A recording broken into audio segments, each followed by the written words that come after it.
It was my favorite TV show for the entire time it was on, and I was a big fan of the movie. Remember the movie and how awesome it was, Oh my God, it was so much fun. right? It was a totally new way of looking at vampires, and it was still funny, you know? Yes. Yeah, like silly, fun vampires that sometimes get too gory, and holy cow, the adult situations really go extreme. Right. It was just really interesting. Now we're going to be focusing on the show on this episode, but it is important to mention that the show was based on the movie, What We Do in the Shadows, and it was the same director. How do you pronounce his name? I always kind of mix it up. Taika Waititi? Taika Waititi. I will put the name in the video so we all know what it's spelled like. But yeah, he is, I think, one of the most talented directors of his generation. He made the Thor movies better, and What We Do in the Shadows is probably like one of my favorite vampire movies, and the show is like one of my favorite shows. It's fabulous. He is so talented and gifted, and I am so excited that he has shared his gift of creativity and filmmaking with us because wow. And Right. Our Flag Means Death is another thing that if anyone's ever interested, Oh yeah. leave a comment. We'd love to So do a show on it. It's crazy. yeah, it's that show's real funny. And and actually both shows have a very interesting way of like human relationships, and that's what they're actually about, of course. And the social commentary is great. Um and so we went back and watched some of the episodes, and we did after of course watching the series finale, and we were sad to see it go. Um, I know it was canceled, I think, actually, and I wasn't sure what the circumstances were. I don't know. Did you read anything about it? I don't recall the specifics on that, but we wanted to get nerdy Of about course. talking about What We Do in the Shadows because, oh my gosh, there is so much going on there. It's not just vampires and gore and extreme adult situations. There is such meat on Right? on those bones of like the intergenerational relationships that we are dealing with because these vampires come from different eras of That time. right. That's also what's interesting, and it's kind of fun. Clearly, at least to my eyes, the vampires, the dynamic between the vampires and their familiar Guillermo is like kind of playing with the generational dynamics of like kind of like Guillermo wants to become a vampire, and that's why he's Nandor's familiar.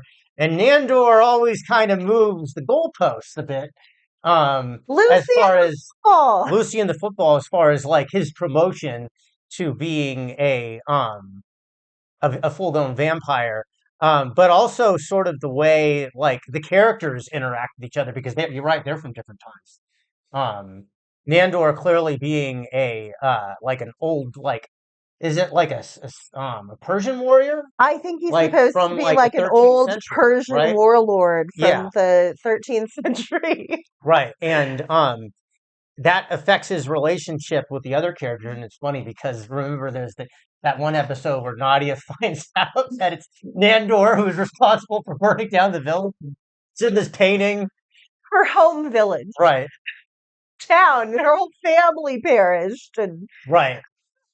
And and it's funny because in order to stop Nadia from killing Nandor, they have to change the painting to kind of reflect, her like, being like a warrior witch. And then of course, Laszlo paints himself in there, and then is they cut rescued. Nandor out, which is kind of a way of like changing history to what reflect what they really want. Well, not really coming to her rescue because she doesn't need anyone to That's rescue her. right Coming to ravish her after after her, Richie saving the village. right? Yeah, that's pretty great. And so like with the generational dynamics too of like, also the energy vampire, and he almost like what do you think, what generation do you think he's even supposed to represent? Or X. I that think he's an older Xer. okay. I think he's either an older Xer, but yeah, that's what I think. because Okay. he doesn't have the boomer kind of qualities the Well, same. Like, sorry. you're right. Like as an energy vampire, he does like to take up other people's time, right? And I don't know if I mean, like as far as I guess some of the extras, the negative things. I mean, sure, there's that idea of the slacker, and then kind of the time waster, and I can see that. The Slacker's a really good movie if you ever seen that old Linkwater. Did you ever see Slacker? No, Oh, okay. not that I recall. It was interesting because it's sort of like an early, like an androgynous character who's a girl, but she's like a tomboy, and she's like kind of going around wasting everybody's time. It's kind of funny. Uh, but yeah, and then as like Intergenerational dynamics. right.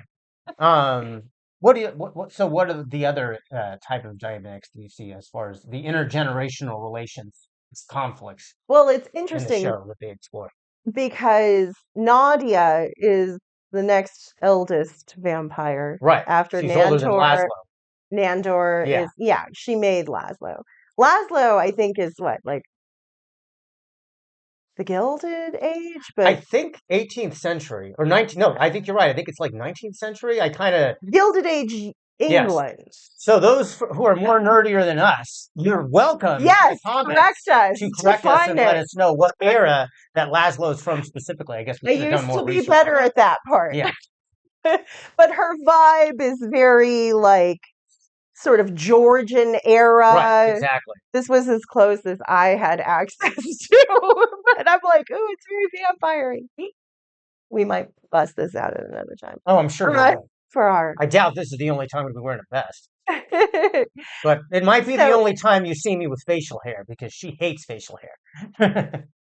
it hurts. It's just sandpaper and tears me up. So anyway, incidentally, because we're all, we're regular people, it really helps us if you like and subscribe if you're seeing this video on YouTube. Share And share one again, half. and please, we have a Buy Me a Coffee the page, which has the Buy Me a Coffee page has the episodes on it of its entirety in audio. Right now, we're just posting clips on YouTube.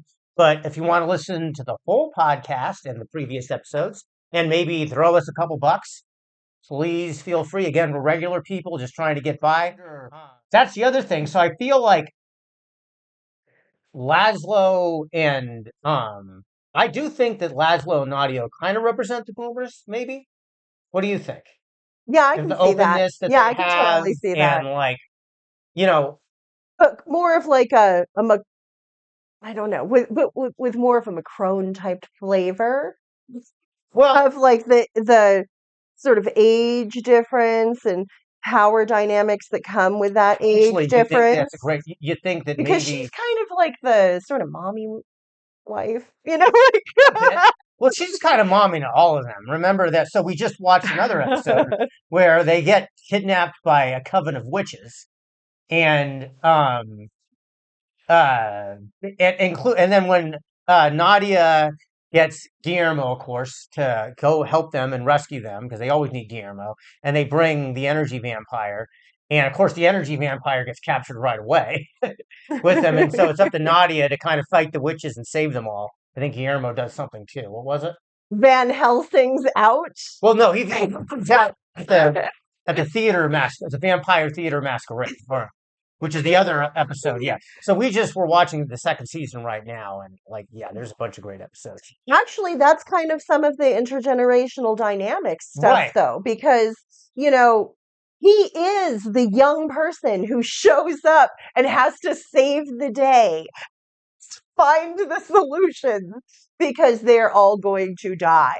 Like a Right. terrible death, right? Yeah. And he has to like rush in, and he's a person of color, he's much younger, he's what, late 20s, early 30s, like Well, he's and it is kind of funny how they are lured by kind of being social climbers, right? And like that is something that at least in the 80s, it was very much, there was a lot of propaganda that the boomers had to like were given that, oh, you have to be a climber, you have to keep up with the Joneses and Oh, all that yeah. stuff. And so they get lured into doing it, and they find out it's a trap because they're blamed by the vampire. What do they call it? The vampire consortium. What do they call Council. the vampire council? Vampire Because they think council. they kill the one really old vampire, who I guess is supposed to represent the greatest generation or something. You know, because he's clearly some old mummy. I don't know. I actually think he would go way, way back, probably to like Roman times or something. Like whomever was, the architect of the current incarnation of society that that he thought that he was directing them out to create. Because remember, he was like, go to America and Yeah, conquer it. right, Conquer right, and they did it, and yeah, and that comes up later in the show when like an old vampire who I guess used to be part of their house like comes back Oh, that one was after funny. like being like put to sleep for like 50 years or something in the 70s. They forgot about him. That was funny. Yeah, because he was like so boring and irritating, Right. and he is. Yeah, I'm glad he was gone. Yeah. It's very funny. But the intergenerational dynamics of the old mummy, like OG Right. vampire, he had this plan and vision of go invade, conquer, expand, colonize. That was his vision from a zillion years ago. That's not their vision. Right. It's not their goal. They're just putzing around, vampiring about very gray gardens. Right, and exactly, and I do appreciate because it is true that like a lot of times older people sort of chill out with age, and like Nandor isn't even like a conqueror anymore. He doesn't even care about it. He's way more interested in just like being comfortable. Well, and like in that one episode that we were watching, they even, he's talking about how basically they destroyed Nadia's village because it was 200 rowdy drunk guys Right. riding around on their horses that stumbled upon the village and decided they had to pillage and destroy it. Mhm. They were just bored. They didn't even want it. Right.